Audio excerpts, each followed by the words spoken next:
যদি ফ্যামিলির মধ্যে কনফ্লিক্ট থেকে বিষণ্ণতা হয়, যে বাবা মার মধ্যে বিষণ্ণতা কি কারণে হয়, সেটা আমরা একটু আমার মনে হয় আলোচনা করা দরকার। যেমন ফ্যামিলি কনফ্লিক্ট থাকে বাবা মার মধ্যে, অথবা যদি দেখা যাচ্ছে মাই গর্ভকালীন অবস্থায় বিষণ্ণ ছিল, সেটা হয়তো চিকিৎসা করা হয় নাই, ওই বাচ্চার কিন্তু পরবর্তীতে বিষণ্ণতা হওয়ার সম্ভাবনা আছে। আচ্ছা, ঠিক আছে? তারপর হচ্ছে যে এই যে হাজব্যান্ড ওয়াইফের রিলেশনশিপ, সেটা যদি এইভাবে চলতে থাকে, সেখান থেকে কিন্তু বিষণ্ণতা হওয়ার সম্ভাবনা আছে।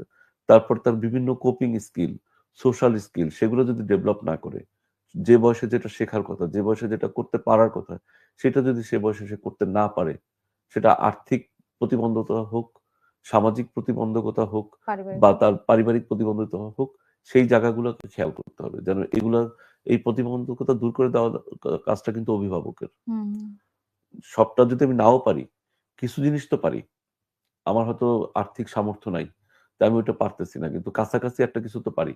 সেটাতে হয় কি, বাচ্চারা তখন মানে অভিভাবকের ভরসা করে।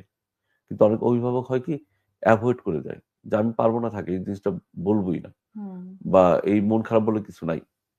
ও হয়তো একটা মন খারাপ করে আছে, একটা ঘুড়ি কিনতে পারে নাই, বা একটা বন্ধুকে দেখছে একটা ভালো কলম ব্যবহার করতে, ও ভালো কলম কিনতে পারে। কারণ আমি আমার বাস্তব অভিজ্ঞতা থেকে বলতেছি, কারণ আমি বিভিন্ন ভার্সিটিতে এবং কলেজে আমরা কিছু প্রোগ্রাম করেছিলাম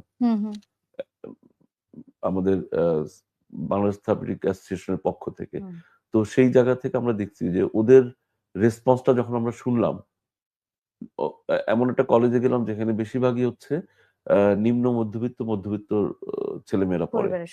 তো ওরা দেখা যাচ্ছে যে বলতেছে যে একটা ভালো জামা পরাটা ওদের কাছে কতটা মূল্যবান, যখন বিশেষ করে ভার্সিটি লাইফে আসে।